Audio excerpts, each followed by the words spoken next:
Hello, friends and students. We are Indians, and as being an Indian, we must know our fundamental rights and also our fundamental duties. So, in this video, we are going to learn what are our fundamental duties. So, fundamental duties given in our constitution. The fundamental duties for the Indian citizens have been incorporated in the Constitution through the Constitution 42nd Amendment Act 1976. These duties are: first, to abide by the Constitution and respect its ideals and institutions, the national flag and the national anthem. Second, to cherish and follow the noble deeds which inspired our national struggle for freedom. Third, to uphold and protect the sovereignty, unity and integrity of India. Fourth, to defend the country and render national services when called upon to do so. Fifth, to promote harmony and the spirit of common brotherhood amongst all the people, transcending religious, regional or sectional diversities, and to renounce practices derogatory to the dignity of women.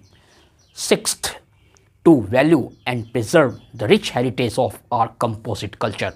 Seventh, to protect and improve natural environment including forests, lakes, rivers and wildlife, and to have compassion for living creatures. Eighth, to develop the scientific temper, humanism and spirit of inquiry and reform.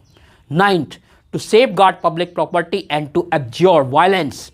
Tenth, to strive towards excellence in all spheres of individual and collective activity, so that the nation can constantly rise to higher levels of an endeavor and achievement. And the last, our fundamental duty is: who is parent or guardian to provide opportunities for education to his child, or as the case may be, ward between age of 6 and 14 years. So these are some fundamental duties which we have learnt in English. Let's try to understand these fundamental duties in Hindi also.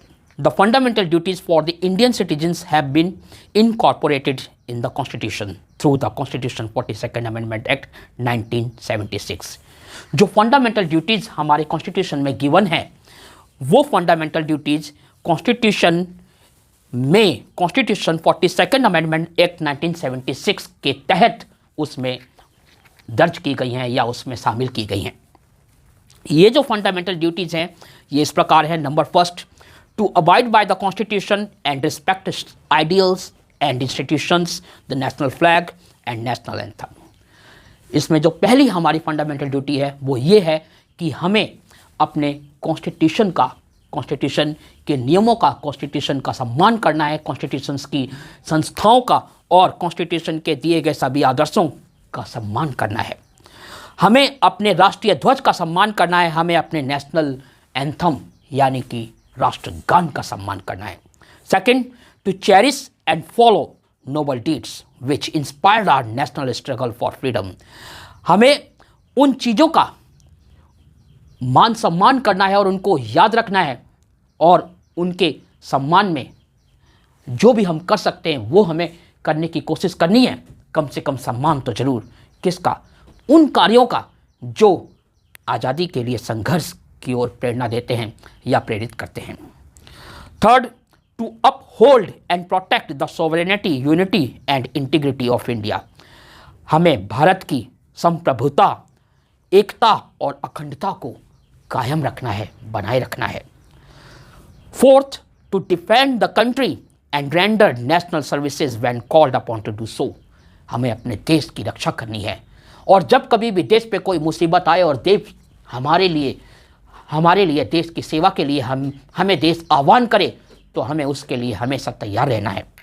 Fifth, to promote harmony and the spirit of common brotherhood amongst all the people, transcending religious, regional और sectional diversities, and to renounce practices derogatory to the dignity of women.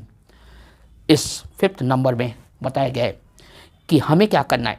हमें सद्भावना और जो भाईचारे की भावना है सबके बीच में, जो भी भारतीय हैं, भारत में रहने वाले सभी नागरिकों के बीच में हमें सद्भावना और भाईचारे की भावना को बनाना है और उसको बढ़ाना है। चाहे वो किसी भी धर्म, किसी भी जाति का हो, हर व्यक्ति के साथ हमें सद्भावना और भाईचारे की भावना रखनी है और इसको कायम भी रखना है। और साथ ही साथ ऐसी चीज़ों को करने से मना करना है, ऐसे कार्यों को करने से मना करना है और उसके खिलाफ आवाज़ उठानी है जिससे कि किसी भी स्त्री के मान सम्मान को ठेस पहुंचती हो।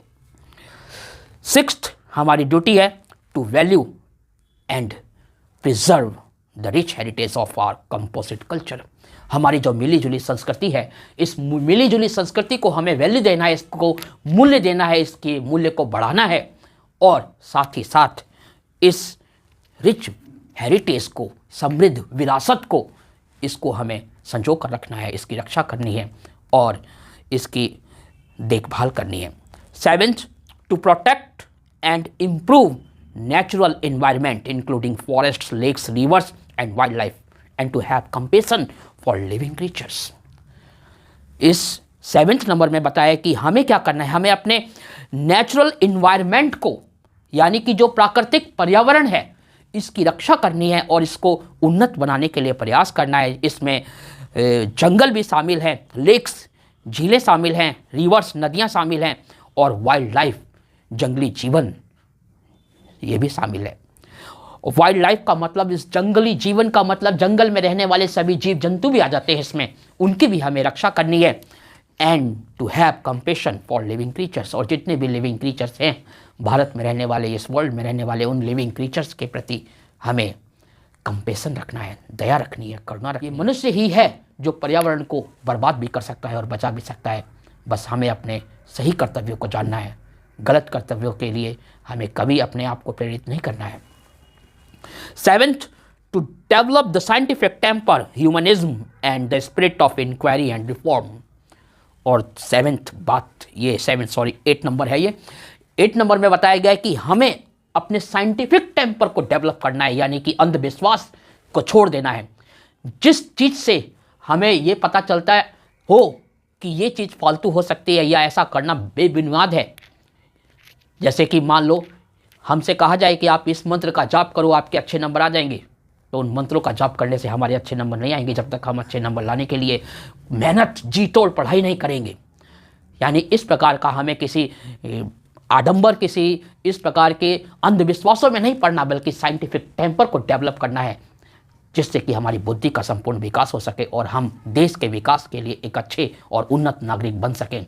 साथ ही साथ हमें साइंटिफिक टेम्पर को डेवलप करते हुए इंक्वायरी, यानी कि जांच पड़ताल की भावना मन में होनी चाहिए, और रिफॉर्म और सुधार, अपने आप को सुधारना, देश को सुधारना, देश की हर चीज़ को जो गलत दिखता हो उसमें सुधार करने की भावना सबसे ज़रूरी है कि स्वयं को सुधारना।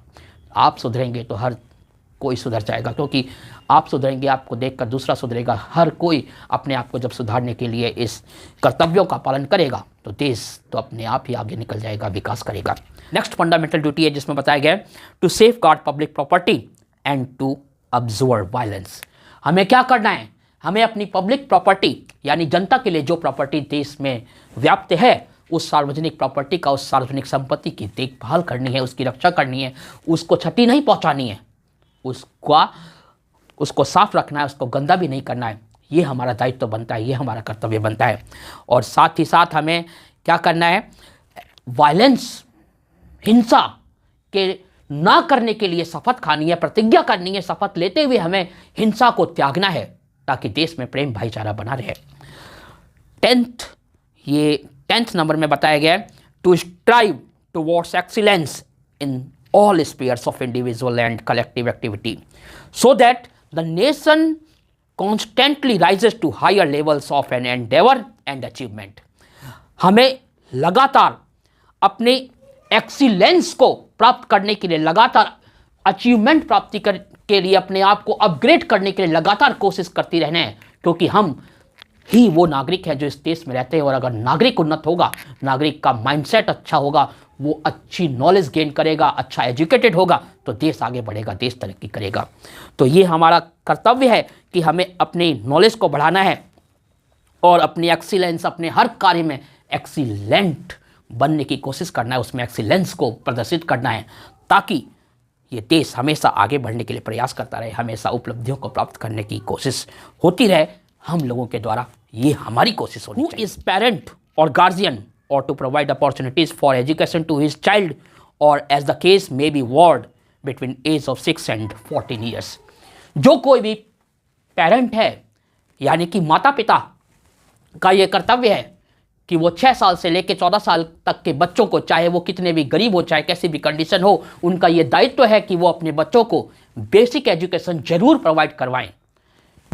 इस रूल में थोड़ा सुधार होना चाहिए और ये कर्तव्य सरकार का बनना चाहिए कि इस देश में पैदा होने वाले हर बच्चों को मुफ्त हायर एजुकेशन तक, जहाँ तक वो बच्चा पढ़ना चाहे वहाँ तक ये शिक्षा प्रोवाइड करवाई जाए।